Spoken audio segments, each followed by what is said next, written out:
Assalamualaikum warahmatullahi wabarakatuh. Perkenalkan, nama saya Ajib yang akan mempresentasikan tentang materi iman kepada Rasul Allah. Nah, sebelum kita mulai materi, marilah kita berdoa menurut agama dan kepercayaan masing-masing. Berdoa mulai. Berdoa selesai.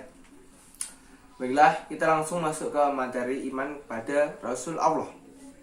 Sebelum kita mengetahui arti iman kepada Rasul Allah, kita bedah dulu arti dari Nabi dan Rasul, karena banyak yang sering salah arti tentang Nabi dan Rasul itu. Jadi menurut istilah Nabi itu bahasa Nabi itu merupakan pembawa berita. Nah, istilah orang yang diberi wahyu Allah dalam berupa syariat tertentu. Kalau Rasul itu dalam bahasa adalah utusan, dan menurut istilah itu adalah orang yang menerima wahyu dari Allah berkenaan tentang syariat agama tertentu atau tentang urusan agama, dan ditugaskan untuk menyampaikan apa yang diterimanya kepada umatnya. Nah, perbedaannya antara Nabi dan Rasul itu kalau Nabi itu untuk dirinya sendiri, jadi tidak wajib untuk disampaikan kepada umatnya. Kalau Rasul itu diberikan wahyu kepada Allah, di samping untuk dirinya sendiri, itu wajib disampaikan kepada umatnya. Itu perbedaannya ya. Nah, latar belakang mengapa ada Nabi ya. Menurut buku versi terdalam kehidupan Rasulullah, setiap periode sejarah itu yang dicirikan oleh penyekutuan Tuhan, syirik, entah menyembah patung apapun. Dalam hal ini disebut zaman kegelapan. Ketika kepercayaan kepada Tuhan ditanggalkan, maka diperlukan sosok Nabi. Jadi dalam pengutusannya itu pada masa tersebut banyak sekali tokoh-tokoh yang sesat ya. Pada masa itu disebutnya zaman jahiliyah. Jadi ya diperlukan Rasul untuk memberikan pencerahan kepada umatnya agar bisa beriman kepada Allah. Nah, contohnya pada zaman Nabi Musa itu kan ada Fir'aun yang mengaku sebagai Tuhan. Lalu di zaman Ibrahim yang penyembah berhala, banyak orang-orang yang menyembah berhala. Lalu di zamannya Nabi Lut itu banyak kaum sodomi dan maksiat, dan banyak kaum gay. Nah, di zaman Nabi Muhammad yaitu ya banyak orang menyembah berhala. Dalam surat An-Nahl ayat 36, Allah berfirman, "Dan sesungguhnya kami telah mengutus Rasul pada setiap umat untuk menyerukan, sembahlah Allah saja dan jauhi tagut. Maka di antara umat itu ada orang-orang yang diberi petunjuk oleh Allah, dan ada pula di antaranya orang-orang yang telah pasti kesesatan baginya. Maka berjalanlah kamu di muka bumi dan perhatikan bagaimana kesudahan orang-orang yang mendustakan Rasul." Nah, tujuan dari ditunjuknya Rasul itu sebagai pembawa berita gembira dan pemberi peringatan agar tidak ada alasan bagi manusia untuk membantah Allah setelah Rasul-Rasul itu diutus oleh Allah. Menurut Fatullah Gulen, nah itu tujuannya diutus para nabi adalah penghambaan diri kepada Allah, menyampaikan risalah dan teladan yang baik, lalu menjaga keseimbangan antara dunia dan akhirat, dan agar manusia tidak berdalih. Nah, karakter Nabi sendiri itu pastinya laki-laki, lalu berasal dari Bani Adam, lalu mendapatkan wahyu dari Allah, serta cerdas dan diangkat oleh Allah. Nah, sifat-sifat yang dimiliki oleh Rasul yaitu ada sifat wajib, mustahil, dan jaiz. Ya. Kalau sifat wajib itu ada 4, yaitu sidik, amanah, tabligh, fatonah. Nah, artinya ya, sidik itu berarti benar. Lalu amanah itu berarti percaya. Tabligh itu berarti menyampaikan, fatonah berarti cerdas. Benar itu sendiri adalah menyampaikan segala sesuatu sesuai dengan kenyataannya. Lalu terpercaya itu omongannya itu selalu dapat dipercaya dan dipegang, menempati janjinya. Lalu menyampaikan, jadi disampaikanlah itu ya, wahyu dari Allah. Serta fatonah, yaitu memiliki sifat cerdas.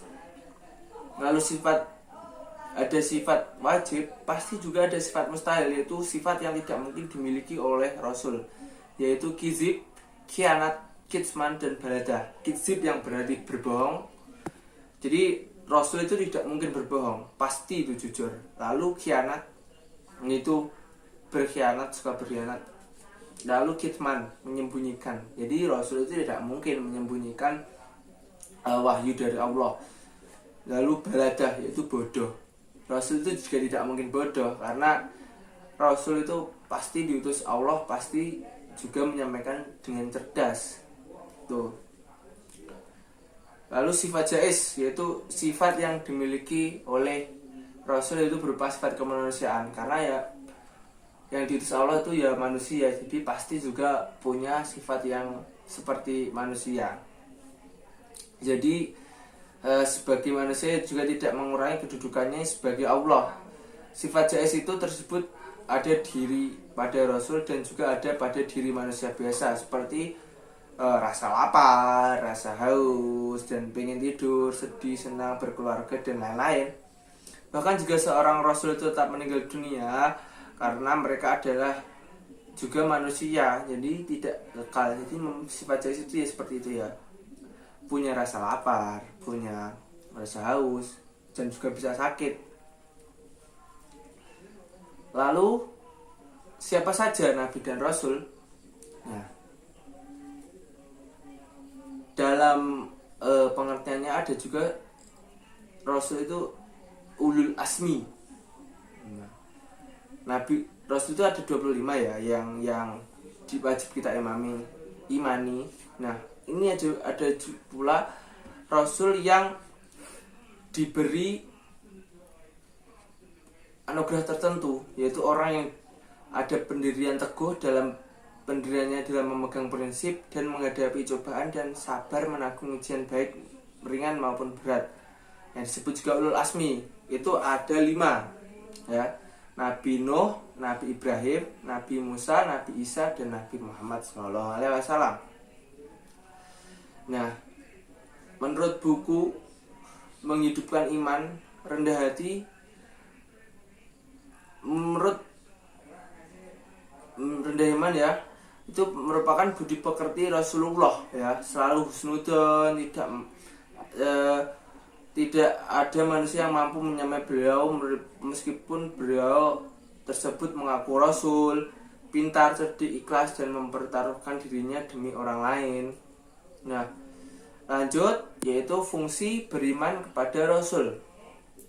Nah, fungsinya adalah memiliki seseorang yang kita teladani sebagai suri tauladan, lalu mengetahui cara yang benar untuk beribadah kepada Allah, lalu mengetahui juga aturan Allah mengenai cara bermasyarakat yang benar dalam berbuat keadilan dan kebenaran, memiliki petunjuk tuntunan jalan yang benar bagian dunia dan akhirat, dan untuk menuntun selalu menghargai dan menghormati sama manusia. Jadi dalam fungsinya itu sebagai suri tauladan, jadi ada contoh yang kita untuk buat patokan dalam kita beribadah dan beriman kepada Allah.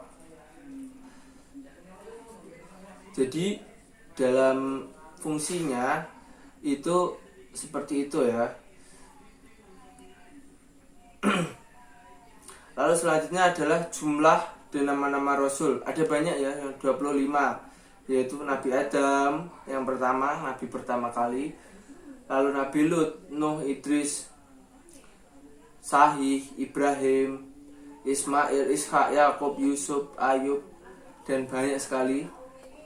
Nah, yang terakhir itu Nabi Muhammad sebagai nabi penutup dan di akhir. Nah, inilah yang kita wajib imani dan kita kenal, ya.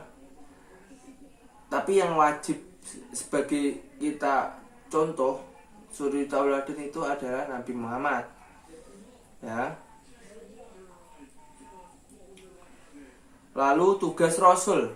Nah, tugas Rasul itu mempunyai tugas antara lain adalah menyatukan iktikad dan keyakinan umatnya bahwa Tuhan adalah Zat yang Maha Kuasa.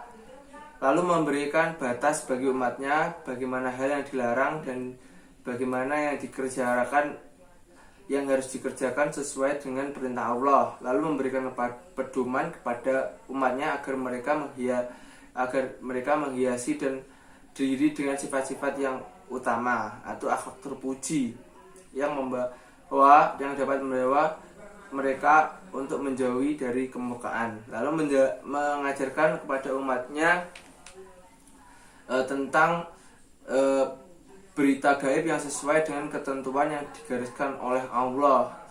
Nah, lalu mukjizat. Jadi Rasul itu kan pastinya ada mukjizat, ya, seperti contohnya Nabi Isa yang dulunya itu bisa mengeluarkan air susu dari ibunya. Lalu Nabi Musa yang dapat membelah lautan, itu ya. Nah, contohnya mukjizat itu seperti itu.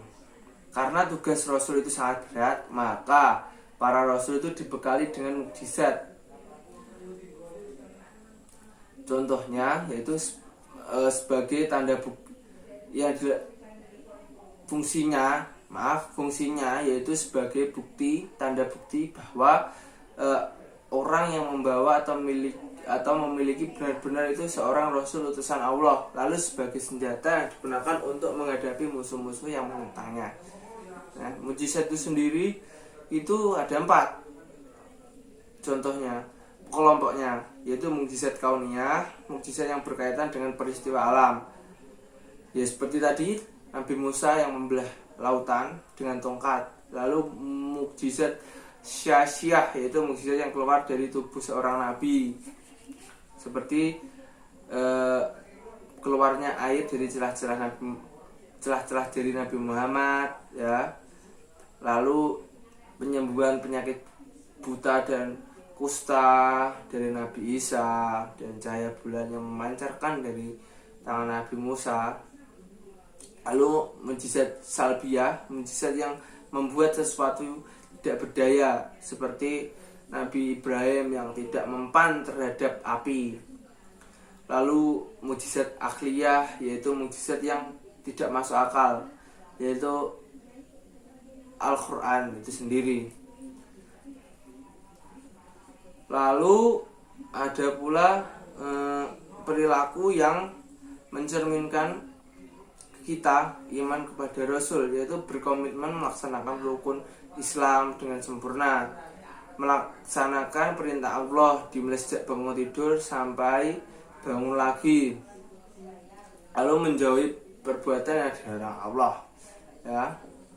Jadi kepercayaan pada Rasul itu merupakan pengamalan rukun iman yang keempat, ya, yang diyakini sepenuh hati bahwa Rasul itu adalah seorang laki-laki yang menerima wahyu dari Allah yang disampaikan kepada umatnya agar mereka beriman, dan orang-orang yang beriman wajib meyakini kebenaran yang dibawa oleh Allah dan Rasul dan mengamalkan ajaran-ajarannya. Jadi kita sebagai umat Islam itu wajib mengimani Rasul Allah yang diutus Allah untuk memberikan pencerahan atau wahyu untuk menyampaikan kepada umatnya, agar hidup kita itu memiliki tujuan dan menjalani hidup itu sesuai aturan dan selalu dilandasi rasa ingin berbuat baik dan oleh memperoleh ridha Allah sebagai tujuan bahagia dan dunia akhirat. Baiklah, itu saja yang bisa saya sampaikan. Apabila ada pertanyaan silahkan bertanya pada pertemuan selanjutnya. Lalu apabila ada salah-salah kata dan kurang tepatnya mohon maaf. Billahi taufiq wal hidayah. Wassalamualaikum warahmatullahi wabarakatuh.